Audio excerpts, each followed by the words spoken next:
Hi cricket updates కోసం మన ఛానల్ను సబ్స్క్రైబ్ చేసుకోండి. అలాగే వీడియోస్ చూస్తున్న వాళ్ళు లైక్ చేయండి. విషయానికి వస్తే ఆర్సీబీ బ్యాట్స్మెన్లు మళ్ళీ రెచ్చిపోయారు.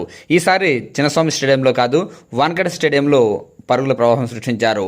ఎక్కడైతే మాకంటే మేమింతే సిక్సర్లు ఫోర్లతో విజృంభించడమే మా పని అనేటట్టు ఒకరికి మించి ఒకరు రెచ్చిపోయారు. వాన్ఖేడేలో పరుగుల వరద పారించారు. సిక్సర్ల సునామీలు చూపించారు. బౌండరీల వర్షంలో అభిమానులు తడిసి ముద్దయ్యారు. సిఎస్కేపై 250 రన్స్ కొట్టిన ఆర్సీబీ బ్యాట్స్మెన్లు ఎంఐపై కూడా ఆల్మోస్ట్ అదే స్కోర్ను చేశారు. ఓ 10 పరుగులు తక్కువైనా ఎంటర్టైన్మెంట్ని మాత్రం ఎక్కడా తక్కువ కానే లేదు. ఫస్ట్ ఓవర్ నుంచి చివరి ఓవర్ దాకా ఒకటే కొట్టడు. మరీ ముఖ్యంగా ఫామ్లో లేని ఫ్లిప్ సాల్ట్ భారీ ఇన్నింగ్స్తో ఫామ్లోకి వచ్చాడు.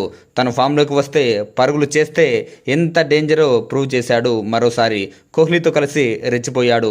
ఫస్ట్ ఓవర్ నుంచే 6 4లతో రెచ్చిపోయారు. మరీ ముఖ్యంగా 5వ ఓవర్లో అయితే 3 సిక్సర్లు 2 4లతో ఏకంగా 22 పరుగులు చేశాడు ఫిలిప్ సాల్ట్. మిచెల్ శాంట్నర్కు చుక్కలు చూపించాడు.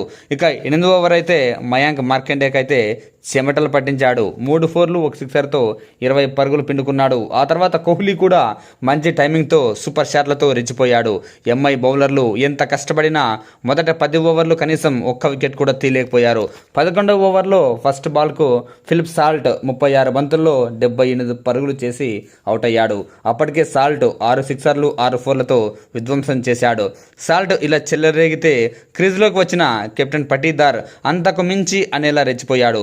ఫస్ట్ ఓవర్లో యాక్చువల్గా తను ఫేస్ చేసిన ఫస్ట్ బాల్కే 4, ఆ తర్వాత వరుసగా 3 సిక్సర్లతో మయాంక్ మార్కండేకు మైండ్ బ్లాంక్ అయ్యేలా చెలరేగాడు. ఇక శార్దుల్ ఠాగూర్కి అయితే కోహ్లీ అండ్ పటీదార్ నరకం చూపించారు.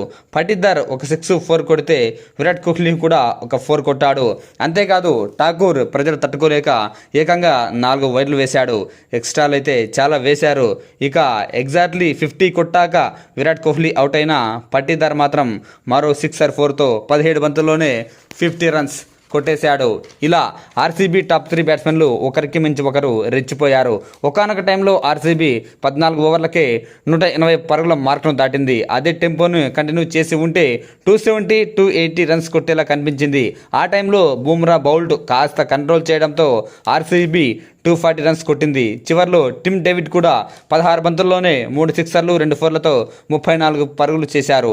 ఇలా ఆర్సీబీ బ్యాట్స్మెన్లు రెచ్చిపోవడంతో ఎంఐ బౌలర్లు భారీగా పరుగులు ఇచ్చుకున్నారు. ట్రెంట్ బౌల్ట్ అయితే 4 ఓవర్లకు 50 పరుగులు ఇచ్చుకుంటే మయాంక్ మార్కండే 2 ఓవర్లకే 40 పరుగులు సమర్పించుకున్నాడు. బుమ్రా, పాండ్యా, శాంట్నర్, ఠాకూర్ కూడా ఓవర్కు 10 పరుగులు పైగానే ఇచ్చుకున్నారు. ఇలా ముంబై బౌలర్లంతా దారుణంగా ఫెయిల్ అయితే ఆర్సీబీ బ్యాట్స్మెన్లు మాత్రం ఒకరికి మించి ఒకరు సిక్సర్ల వర్షం కురిపించారు. ఈ మధ్యకాలంలో ఆర్సీబీ బ్యాటింగ్ చూస్తున్నాం. ఈ మ్యాచ్ అనే కాదు, ప్రతి మ్యాచ్లోనూ ఇలా చేస్తున్నారు. మినిమం 200 రన్స్ను ఆర్సీబీ ఈజీగా కొడుతోంది.